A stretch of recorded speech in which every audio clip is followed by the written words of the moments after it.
A Love Written in the Stars.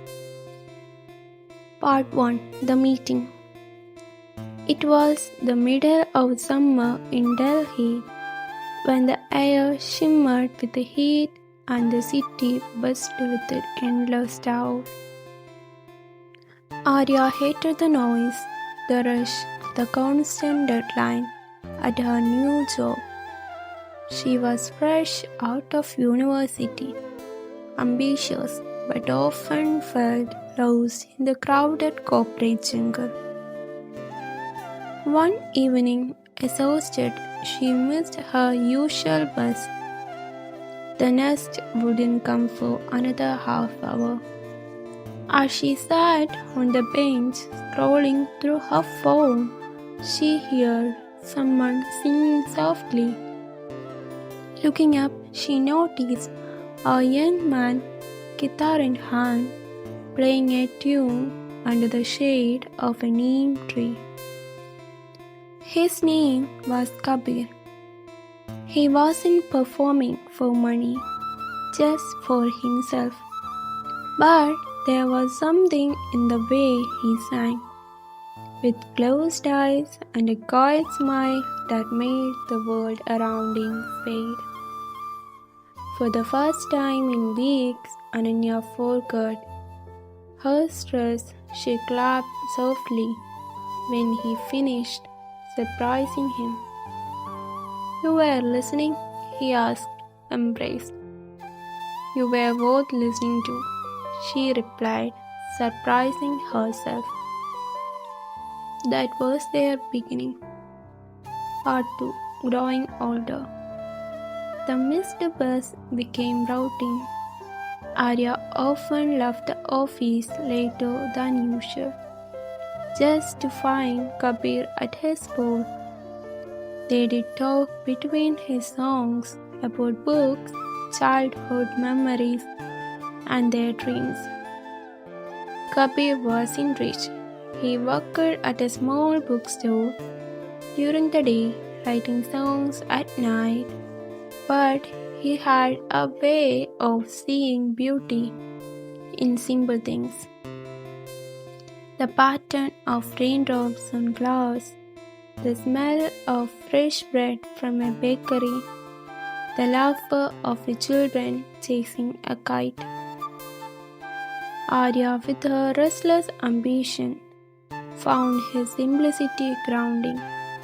Kabir, in return, admired her fire, her drive, the way her eyes lit up when she spoke for her goals.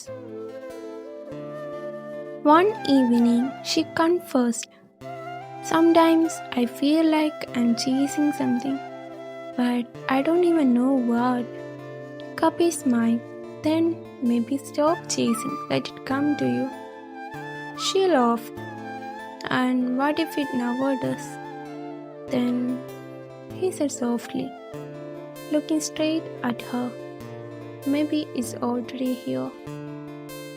She didn't answer, but her heart did. Part 3. Years Apart. Life abroad was dazzling. Aarya climbed ladders quickly, earning promotions, traveling, living the dream. But some night, after long meetings and empty hotel rooms, she would close her eyes and hear Kabir's voice. Meanwhile, Kabir stayed in Delhi. His songs grew deeper, more soulful. He recorded a few, uploaded them online. Slowly, to his surprise, people began listening. His voice carried him into places he never imagined. Still, every lyric he wrote carried a shadow of Aarya. They didn't speak, not for 5 years. Part 4. Fate Intervenes. One winter, Aarya returned to India for a conference. After her speech, she wandered into a cafe with live music.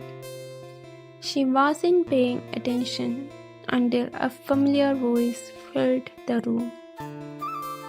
Kabir, on stage, guitar in hand, older, but still the same, singing a song that made her chest ache.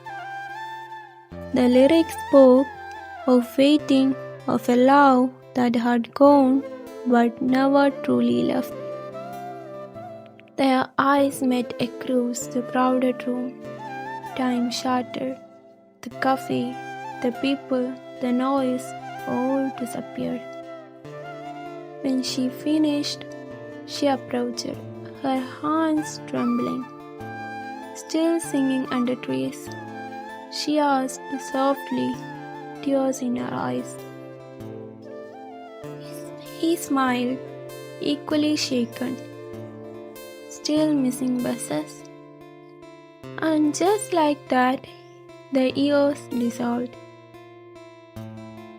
Part 5. The Choice. They spent the night walking through old street, catching up on years of separation.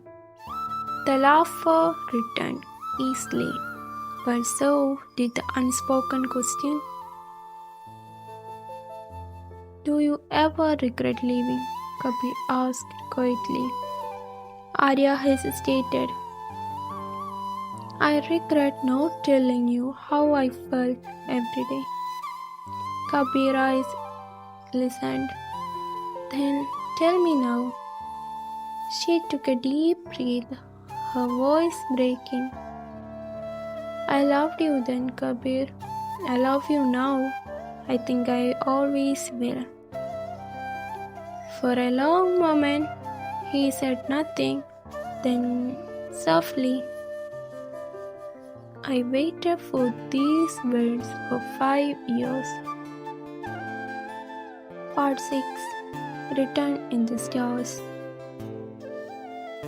They didn't rush. Their lives were different. Their words complicated. But this time, they didn't run. Aarya extended her stay. Kabir adjusted her schedule. They met every day, sharing meals, revisiting their old bus stop, singing under the neem tree again. It wasn't perfect, but it was real. And one starry night, Kabir took her hand, kissed it gently, and whispered, "This time, don't go, not without me." And she didn't. Moral of the story: true love may bend with time, distance, and silence, but it doesn't break. If it's real, the stars always conspire to bring two hearts back together.